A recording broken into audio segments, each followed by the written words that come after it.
थोड़ा मोटा बता दो उसके बाद। आइए सब बच्चे का पहुंच रही है, आज चैप्टर खत्म हो जाएगा आप लोगों का। देखो स्कूल मिला के 2 टॉपिक बचे हुए हैं, सफिशिएंट टाइम हमारे पास है तो 1 घंटे का उसमें अपना हो जाएगा। ठीक है, 2 टॉपिक बचे हुए हैं, देखिए जरा सर पिछली क्लास से रिलेटेड तो नहीं है थोड़ा सर, एंगल ऑफ कांटेक्ट बता देना। वो नहीं है। वो नहीं है तो हम सर्विस टेंशन पता क्या होता है, बस इतना बताओ।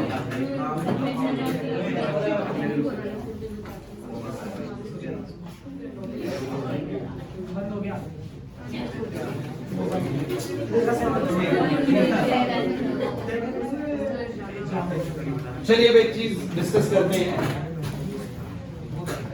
करें शुरू। देखिए आप लोगों ने अभी लास्ट जो बिल्कुल रिसेंट में इस चैप्टर में पढ़ी चीजें ध्यान से मैंने बिल्कुल आज की जो 2 टॉपिक्स हैं दोनों ही बहुत ज्यादा इंपॉर्टेंट है एग्जाम पॉइंट ऑफ व्यू से। ठीक है, ये लाइट ऑन कर दो, लाइट लड़की को एक साल देखिए सरफेस टेंशन। देखो भाई मैं कह रहा हूं शो नहीं होना चाहिए बिल्कुल भी। सबसे पहली चीज आपको सरफेस टेंशन बताई गई थी, वो क्लियर है? क्या होती है सरफेस टेंशन? कि लिक्विड के सरफेस पे जितने भी पार्टिकल्स हैं they will always try to minimise their area. वो हमेशा जैसे कि ऐसे पार्टिकल्स हैं सबके सब, आवाज क्यों हो रही है? सभी के सभी वाटर पार्टिकल्स, सुनी कर लो, सभी के सभी वाटर पार्टिकल्स एक दूसरे के पास आना चाहते हैं और अपने एरिया को कम करना चाहते हैं। इसी को बोलो क्या बोलते हैं? Surface tension. सिखाया था। फिर एक मैंने आपको बताया था सरफेस एनर्जी। सरफेस एनर्जी में मैंने आपको ये बताया था, पहले बताइए सरफेस टेंशन क्लियर है? What is surface tension? तो surface tension is a force, surface tension is a force on the liquid surface between the particles of the liquid which always try to minimize their area by attracting each other. Liquid की surface के जितने ही particles सब एक दूसरे को attract करके अपने surface area को कम से कम करना चाहते हैं। इसी फोर्स को बोलो क्या कहा गया? Surface tension. अच्छा इसका मैग्नीट्यूड कितना होता है? तो सरफेस टेंशन का मैग्नीट्यूड होता है फोर्स पर यूनिट लेंथ। जितना भी फोर्स एक एल लेंथ पे लग रहा होता है हमने देखा, उसकी 1 यूनिट लेंथ पे जो फोर्स होता है वो क्या होता है? Surface tension. ये सब बात आपको सिखाई गई थी लास्ट टू लास्ट क्लास के अंदर। लास्ट क्लास में आपको सरफेस एनर्जी के बारे में बताया गया कि भैया मान लीजिए एक आपके पास कोई फिल्म है। देखिए जो बच्चे नहीं आए थे वो भी समझ सकते हैं, इसको ध्यान से समझिए जल्दी से। ये फिल्म है और फिल्म कैसे मान लीजिए इसके ऊपर लिक्विड की कोई फिल्म है, लिक्विड की फिल्म। जैसे कि आपको मैंने कहा था बबल्स बनाने वाला जो आप ऐसे डिप करके ऐसे निकालते हैं और उसको फूंक मारते हैं बबल्स निकलते हैं ना, तो ऐसी फिल्म बन गई मान लीजिए। एज स्लाइडर है, ये स्लाइडर है, ये स्लाइडर है और इधर एक फिल्म बन गई है। अगर मान लीजिए स्लाइडर को आप बाहर की तरफ खींचेंगे तो बताइए जो इस लिक्विड के सरफेस के पार्टिकल्स हैं उनके बीच में क्या लग रही होती है? Surface tension. जैसे वो पार्टिकल्स तो हमेशा जाते हैं ऐसे रहे, लेकिन अगर आप उसे खींचेंगे तो मुझे बताइए जरा इसमें एनर्जी पैदा हो जाएगी नहीं हो जाएगी? जैसे कि इस स्प्रिंग को आप जब खींचते हैं तो स्प्रिंग के पार्टिकल उसको वापस लाने के लिए उसमें क्या पैदा कर देते हैं? एनर्जी। पेंडुलम को आप ऐसे खींच के ले गए तो उसमें एनर्जी बन जाती है। ऐसे ही इस सरफेस के अंदर अगर पार्टिकल्स को आपने ऐसे खींचा, ऐसे करके खींचा, इस फिल्म को आगे इधर खींचा, तो इससे इसमें क्या पैदा हो जाएगी? Surface energy. कितनी सरफेस एनर्जी पैदा होगी? तो मैंने आपको बताया था कि जो सरफेस एनर्जी का फॉर्मूला है वो होएगा जितनी इसमें सरफेस टेंशन है वो और जितना आप एरिया में चेंज करेंगे वो। बस इतनी सी बात याद रखिए भाई, सिंपल सी बात है। अगर सरफेस टेंशन बहुत ज्यादा है पार्टिकल्स के बीच में तो एनर्जी भी कैसे पैदा होगी? ज्यादा। अरे जैसे स्प्रिंग वाला केस समझ लीजिए कि अगर आपकी स्प्रिंग ऐसी है जिसके पार्टिकल्स के बीच में बड़ा अच्छा फोर्स ऑफ अट्रैक्शन है, स्प्रिंग बड़ी स्टीफर है, तो आप थोड़ा सा भी खींचेंगे तो बहुत अच्छा रिस्टोरिंग फोर्स पैदा होगा। बोलो है कि नहीं? है ना? और बहुत हल्की सी स्प्रिंग है, खींच देंगे जितना मर्जी, कोई खास फोर्स पैदा। तो जितना स्ट्रॉन्ग सरफेस टेंशन होगा ना उतनी ज्यादा एनर्जी पैदा होने वाली है इसके अंदर खींचने के बाद, क्योंकि हम जितना खींचेंगे और सरफेस टेंशन बहुत ज्यादा है तो वो पार्टिकल को वापस लाने के लिए बहुत ज्यादा एनर्जी अपने अंदर बना लेगी। बोला है कि नहीं? और जितना बड़ा आप एरिया में चेंज करेंगे, मान लीजिए ऐसे है और आपने यहाँ तक लिया है तो एरिया में कितना चेंज करा? इतने का एरिया में चेंज करा। जितना बड़ा एरिया में चेंज करेंगे उतनी सरफेस एनर्जी पैदा होगी। तो कुल मिला के ये 2 टॉपिक आपको आने चाहिए। फिर आज हम आगे बढ़ रहे हैं। हालांकि मैंने angle of contact, adhesion, cohesion बहुत सारी बातें और भी बता रखी हैं, लेकिन एटलीस्ट 2 बातें आपको पता होनी चाहिए आज की क्लास करने के लिए। 2 ही टॉपिक करनी है। कैपिलरी राइज का टॉपिक है, एक एक्सेस प्रेशर इनसाइड है, बबल और ड्रॉप है। वो बड़ा आसान सा है, मुश्किल कुछ भी नहीं है। जो भी मैं कराऊंगा सब आसान सा है, थोड़ा ध्यान समझोगे तो है आसान, अदरवाइज मुश्किल भी लगेगा। तो भाई बात को समझिए जरा, क्या बोलूं मैं? सरफेस टेंशन क्लियर है? Surface tension is basically a force acting on the liquid surface. Force acting on the liquid surface due to which liquid particles always try to minimize their area by attracting each other. ये particles एक दूसरे को attract करके अपने area को कम से कम करने की कोशिश करते हैं, इसी को बोलते हैं surface tension. And surface energy क्या होता है? तो अगर किसी ने इनके एरिया को बढ़ाने की कोशिश करी, अगर किसी ने एरिया इसको खींचने की कोशिश करी, तो इसमें क्या पैदा हो जाएगी? एक एनर्जी जो उसको वापस लाने की कोशिश करेगी. यही तो होगा. इसी को तो बोला गया नहीं, सरफेस एनर्जी. और वो कितनी पैदा होगी? जितनी ज्यादा सरफेस टेंशन है उतनी ज्यादा पैदा होगी, और जितना बड़ा एरिया आप चेंज करेंगे उतनी ज्यादा पैदा होगी. बोलो, आप समझ सकते हो? अब तो रिलेट कर पा रहे हो. अब तीसरी जो चीज आई वो क्या आई? वो आई कैपिलरी राइज. कैपिलरी राइज क्या हो गया? कैपिलरी राइज, इसको ना बच्चों एसेंट फॉर्मूला भी कहा गया. क्या था ये एसेंट फॉर्मूला? थोड़ा समझने की कोशिश करो. आप लोग वो बताइए, जैसे कि थोड़ा बायोलॉजी में इसके बारे में पढ़ा होगा.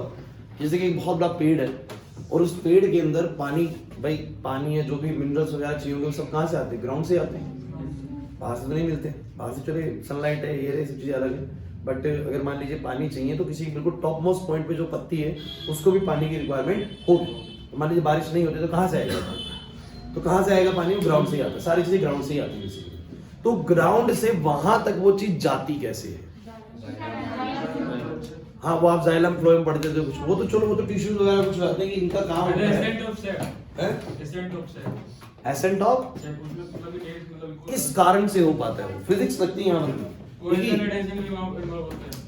यहाँ कैपिलरी राइज होता है उसके अंदर. कैसे होता है मैं आपको थोड़ा समझाऊंगा कि वो चीज कैसे हो पाती है कि पेड़ के अंदर इस तरीके से ऊपर तक ये चीज चली जाती है. इसको थोड़ा समझने की कोशिश करते हैं, और शायद ऐसा आपने कभी देखा भी होगा एक्सपेरिमेंट्स के अंदर.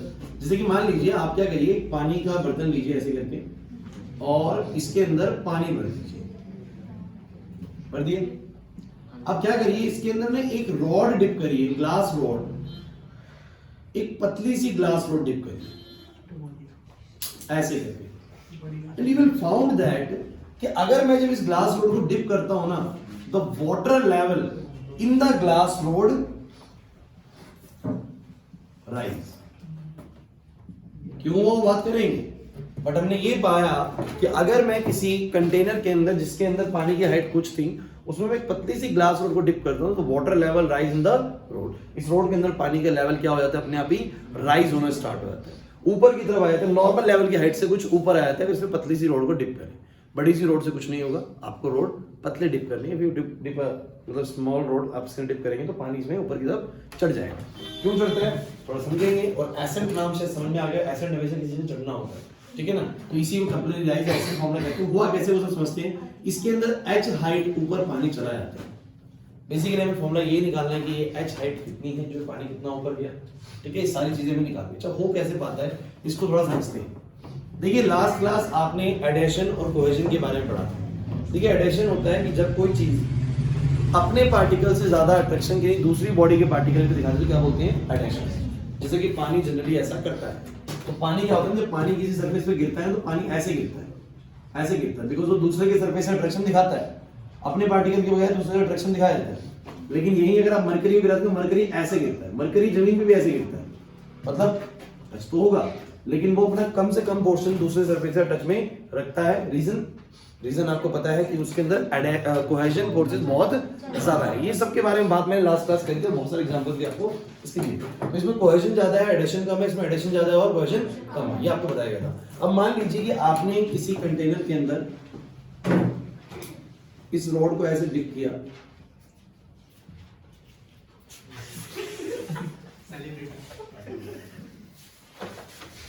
तो आप मुझे बात कहिएगा कि आपको नहीं पता ये बात कि वाटर जो होता है वो इस ग्लास सरफेस से ऐसे चढ़ने की कोशिश करता है. ऐसे बोलो, करता है कि नहीं करता? क्योंकि उसमें क्या ज्यादा होता है? बोलो, एडेशन. समझ रहे हैं इस बात को कि इसमें एडेशन थोड़ा ज्यादा होता है. तो वाटर जो है ना, ग्लास की सरफेस पे, जो ग्लास की बाउंड्री होती है ना, उसके ऊपर ऐसे चढ़ने की कोशिश करता है, ऐसे करके चारों तरफ. क्योंकि ग्लास की रोड तो ऐसे होगी, तो इधर से भी चढ़ेगा, इधर से भी चढ़ेगा, इधर से चढ़ेगा. और इस चढ़ने से होगा क्या, जरा समझिए ध्यान से, कि ये वाटर लेवल ऊपर की तरफ जाने लगता है एडहेशन के कारण. अच्छा, इतना ऊपर कैसे जाता है? तो देखिए, मान लीजिए ये एक पार्टिकल है लिक्विड का और ये दूसरा पार्टिकल लिक्विड का. अगर ये वाला पार्टिकल ऊपर जाएगा तो आपको पता है सरफेस टेंशन की वजह से सारे पार्टिकल एक दूसरे को बोलो क्या करते हैं, अट्रैक्ट करते हैं। अगर ये साइड वाले पार्टिकल ऊपर जाने की कोशिश करेंगे तो ये साथ में जिसके पार्टिकल होंगे ये भी क्या करेंगे बोलो, साथ में तो ऊपर जाएंगे, क्योंकि आपको पता है कि लिक्विड हमेशा ये चाहता है कि हमारा एरिया इंक्रीज ना हो। तो इस कोशिश में कि भैया ये ना जाए पार्टिकल, या अट्रैक्शन के कारण ये वाले पार्टिकल बोलो क्या करते हैं, उसके साथ में जाना शुरू कर देते हैं। बहुत बड़ा राइज नहीं होता लेकिन राइज होता है। दूसरी बात और मैं आपको बताऊं, ये जो आपकी जो ये रॉड है ना, इसका रेडियस बड़ा कम होना चाहिए। मतलब जो पानी का जो इसमें वेट होता है ना, जो ऊपर की तरफ रेस करता है, बड़ा हल्का होता है। क्योंकि आप समझिए जरा कि मैंने बोला एडेशन के कारण पानी ऊपर चढ़ेगा। एडेशन के कारण पानी, कौन सा एडेशन, क्योंकि पानी जो है इस ग्लास के साथ बोलो कैसा फोर्स दिखा रहा है, एडेसिव। और एडेसिव में आपको पता है वो पानी जो होता है ग्लास के ऊपर चढ़ने की कोशिश करता है। इसलिए आप किसी भी नॉर्मल ग्लास में पानी को देखेंगे तो पानी कोनों से ऐसा उठा हुआ दिखेगा। तो जब इस रॉड को डालते हैं ना तो वो ग्लास में पानी ना यहाँ से भी उठने की कोशिश कर रहा होता है, यहाँ से भी। और इस रॉड के अंदर का जो ये पानी होता है इसका अमाउंट कम होता है, इसका मास कैसा होता है, कम। तो वो फोर्स इतना सफिशिएंट हो जाता है कि ऊपर चढ़ जाता है। लेकिन मान लीजिए बहुत चौड़ी अगर आपने पाइप डाली है, इसके अंदर बहुत चौड़ी पाइप है, तो बताइए वो साइड से चढ़ने की कोशिश तो करेगा। एडेशन तो उतना ही लगना है, पानी और ग्लास का एडेशन तो उतना ही, लेकिन फिर पानी का वजन कैसा हो जाएगा, बहुत ज्यादा, तो वो ऊपर लिफ्ट नहीं कर पाता। इसलिए जो कैपिलरी की जो ये ट्यूब होती है ना, ये बहुत पतली होनी चाहिए, क्योंकि जितनी पतली होगी उससे होगा क्या कि एडेशन तो उतना ही लगना है, लेकिन अगर पतली रोड होगी तो क्या होगा, पानी का जो वेट है नीचे की तरफ वो क्या हो जाएगा, कम। जैसे कि मान लीजिए इतना रेस करा तो इतने पानी का वजन तो कम होगा ना, लेकिन इतनी मोटी पाइप बना दोगे तो इतने पानी का वजन कैसा होगा, ज्यादा। तो वो कैपिलरी जो एडेशन है उसको उतना संभाल नहीं पाएगी। तो एडहेशन के कारण ना पानी ऊपर की तरफ चढ़ने लगता है, इसके अंदर चढ़ने लगेगा, बोलो ठीक है कैसे, क्योंकि वाटर जो है ग्लास के अंदर एडिशन दिखा रहे हैं, जिसके कारण चढ़े जा रहे हैं और नीचे के पार्टिकल भी उसके अट्रैक्शन में ऊपर जाए जा रहे हैं। तो एक लेवल तक पानी रेस कर जाता है, इसको हम एच हाइट बोलते हैं। और फॉर्मूला हमें ये बनाना होता है कि ये एच हाइट किन किन चीजों पर डिपेंड करती है। पानी की सरफेस टेंशन पर, मतलब जो भी लिक्विड है, हो सकता है शहद हो सकता है पानी हो सकता है अल्कोहल हो, कौन सी चीज है, कौन सा लिक्विड ज्यादा चढ़ेगा, हाइट। दूसरी बात, कितने रेडियस वाली ट्यूब के अंदर ज्यादा चढ़ेगी। जब माने छोटा रेडियस होगा तो ज्यादा हाइट पड़ेगी, या कम रेडियस होगा तो हाइट, मतलब बड़ा रेडियस होगा तो ज्यादा हाइट बनेगी। तो ये सब फैक्टर्स अभी निकालने वाले हैं। फिलहाल आप थोड़ा सा बस ये समझिए कि what is capillary rise. So capillary rise क्या है कि अगर किसी पानी के सरफेस के पानी के अंदर हमने एक पतली सी ट्यूब को डाला तो हमने ये पाया कि इस पतली सी ट्यूब में पानी का लेवल क्या कर गया, राइज कर गया। क्यों कर गया राइज, ये आपको सोचना है क्यों कर गया राइज, बिकॉज एडेशन के कारण, पानी का ग्लास से जो एडेशन है ना उसके कारण पानी उस ट्यूब के अंदर चढ़ता हुआ चला गया। और क्यों चढ़ता हुआ चला गया, बिकॉज ट्यूब बहुत पतली थी, उस ट्यूब के अंदर जो पानी का वेट आ रहा था वो बड़ा कम था, और एडेशन फोर्स ने उस पानी के वेट को ऊपर की तरफ ले जाना शुरू कर दिया। यही काम अगर आप बड़ी ट्यूब में करने की कोशिश करेंगे तो वैसा नहीं हो पाएगा। रीजन दैट आपको समझ में आ रहा होगा, है ना। और मैं भी आपको साबित करके दिखा दूंगा कि अगर इस ट्यूब का रेडियस बहुत बड़ा हो ना, तो ये पानी ऊपर चढ़ ही नहीं पाता। अभी मैं साबित करके दिखा दूंगा ये चीज। तो उससे पहले फटाफट से कुछ चीजें लिखेंगे, क्योंकि डेरिवेशन में थोड़ा सा पार्ट लिखने वाला है। जल्दी से लिखिएगा, आज हमें पूरी खत्म करना है, कोशिश करनी है। हाँ सर, वैसे कोई लाइट फ्लूइड है, उसका वेट कम है, और इसमें वो पाइप डाली थोड़ी मोटी साइज की, पानी चढ़ेगा नहीं ऊपर। हाँ बिल्कुल, तो उसमें डिपेंड करेगा कि फ्लूइड का वेट कितना है। फ्लूइड के वेट पे करेगा, देखो मैं अभी इसको कराया था तो समझ में आ जाएगा।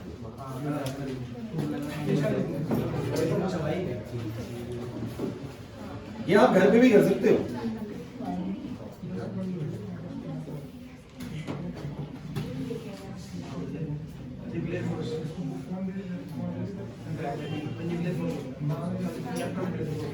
कभी आपने जैसे कोल्ड ड्रिंक वगैरह स्ट्रॉ से पी हो ना, तो स्ट्रॉ अगर आपकी ट्रांसपेरेंट है तो स्ट्रॉ को जब डिप करते हैं ना तो कुछ कोल्ड ड्रिंक का लेवल ना पहले ही स्ट्रॉ से ऊपर आ जाता है, कुछ लेवल स्ट्रॉ के अंदर कोल्ड ड्रिंक का पहले ही ऊपर आ जाता है। ऐसे नहीं कि बिल्कुल ही बाहर आने लग जाएगा, आपने डिप करी हो बाहर निकलना शुरू किया उसमें से। कुछ लेवल जो होता है पानी के लेवल से स्ट्रॉ में क्या होता है, पानी ऊपर की तरफ आ जाता है। ठीक है, अगर ये स्ट्रॉ और पतली होगी तो ये पानी का लेवल क्या हो जाएगा, और ज्यादा ऊपर आ जाएगा। ऐसा होता है, आप कभी भी इस चीज को आगे देखना। ठीक है, लेकिन एक बात होती है, a tube having a very small pore, छोटा उसमें होल होना चाहिए, ऐसा नहीं बहुत बड़ा होल। छोटे होल वाली ट्यूब जो होगी उसके अंदर ही कैपिलरी राइज आपको देखने को मिलेगा। कारण बार बार बोल रहा हूं, छोटे होल वाली के अंदर पानी का अमाउंट कम होगा, पानी का अमाउंट कम होगा तो सरफेस जो वो एडिशन का फोर्स अगर है ना वो उसको ऊपर की तरफ ले जाएगा, नहीं आएगा। अगर बड़े पोर वाली हुई तो भैया वो खींच ही नहीं पाएगा उसको, सिंपल सी बात है। समझ पा रहे हैं क्या कहना चाहता हूं? तो जल्दी से इसको लिखिए। A tube having very small pore is called capillary tube बोलेंगे सॉरी।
अरे क्या हो रहा है पीछे?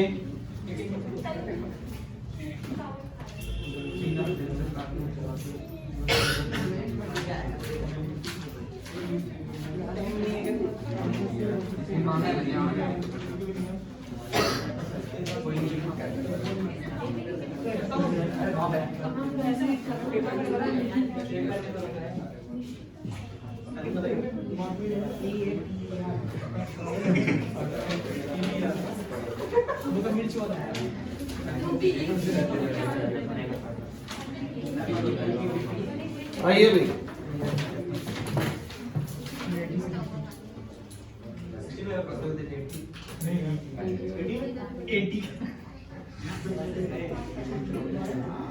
बताओ भाई।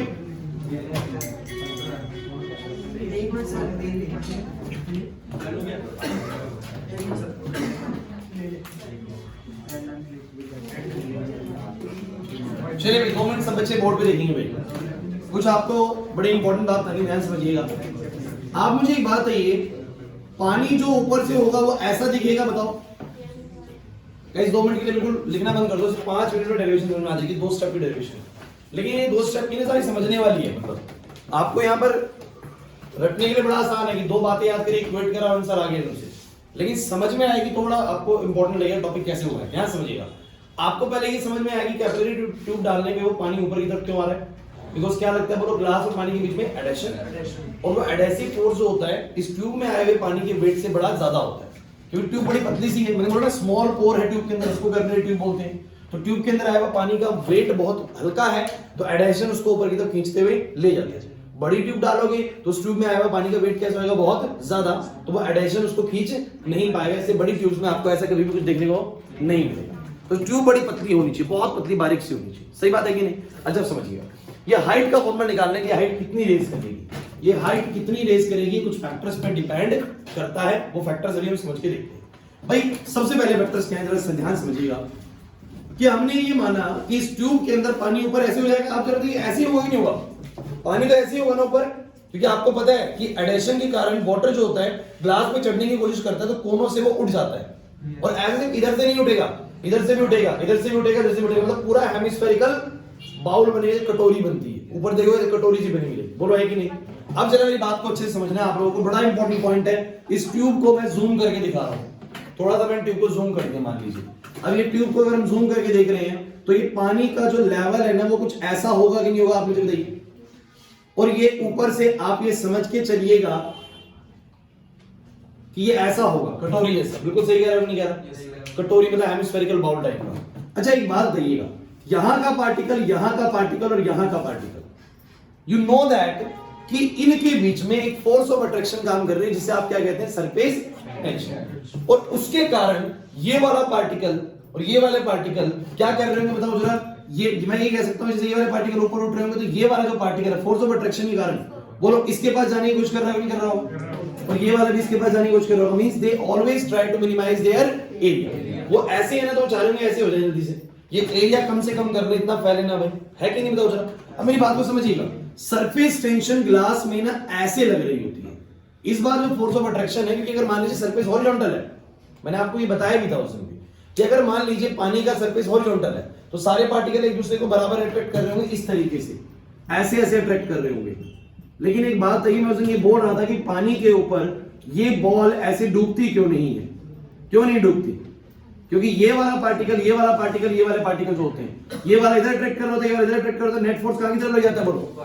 ऊपर की तरफ। एक चादर की तरह काम करने लगता है कि नहीं लगता? ये वाला पार्टिकल नीचे जाने की कोशिश करता है तो साइड वाले पार्टिकल्स को ऐसे खींच के बैठे हुए कि नहीं जाने देंगे यहां से, ये वाला नहीं जाने देगा। इस कारण से वो चीज डिप नहीं करती। चींटी है, मच्छर है, हल्की चीजें पानी में डिप क्यों नहीं कर पा रही है? डेंसिटी तो उनकी ज्यादा है बट वो फिर भी डिप नहीं कर रही, बिकॉज़ उनका वेट इतना कम है ना कि वो सरफेस टेंशन को ब्रेक नहीं कर पाता। बोलो इस सरफेस टेंशन की वजह से था कि नहीं बताओ? तो यहां पर भी ऐसी सरफेस टेंशन काम करेगी नहीं करेगी? अब देखिएगा, आपको समझ में आएगा कि how surface tension helps to rise the level of the water in this capillary tube. कैसे आई? लास्ट क्लास आप लोगों ने इस एंगल को क्या नाम दिया था? Angle of contact. कुछ याद आ रहा है कि नहीं आ रहा? एंगल ऑफ कांटेक्ट यही होता है जो पानी का टेंजेंट, ये पानी कैसा है ना, तो पानी के साथ जो टेंजेंट है ना वो सरफेस के साथ एंगल बना रहा है। ये लास्ट क्लास समझाया था एंगल ऑफ कांटेक्ट क्या होता है। या नहीं पता तो आप इसको थीटा मान लीजिए। क्या मान लीजिए? थीटा। तो मुझे बताइए ये थीटा तो ये कितना है? ये थीटा तो ये कितना है? थीटा। अच्छा बताइए ये थीटा है तो भैया आपने 11th में फर्स्ट टर्म में सीखे थे वेक्टर्स रिजॉल्व करने। अगर मान लीजिए सरफेस टेंशन एस इस तरफ काम कर रही है तो इस तरफ इसका कितना कंपोनेंट काम करेगा? S cos theta. Very good. और इधर कितना काम करेगा? बोलो है कि नहीं? tan sin थीटा नहीं, s sin थीटा। इधर s cos थीटा, इधर। अच्छा एक बात है, सेम एंगल यहां पर भी होगा कि नहीं होगा बता दो, और सेम यहां पर भी होगा, तो बताइए ऊपर कितना काम करेगा और इधर कितना काम करेगा? बहुत ध्यान समझना भाई। और ये जो हेमिस्फेरिकल बाउल आपने ऊपर बनाया है ना, इसका रेडियस आप जानते हैं कितना है? बोलो r। कितना रेडियस है? r। ध्यान से इस डायग्राम की तरफ देखिए, आपको समझ में आने लगेंगी चीजें।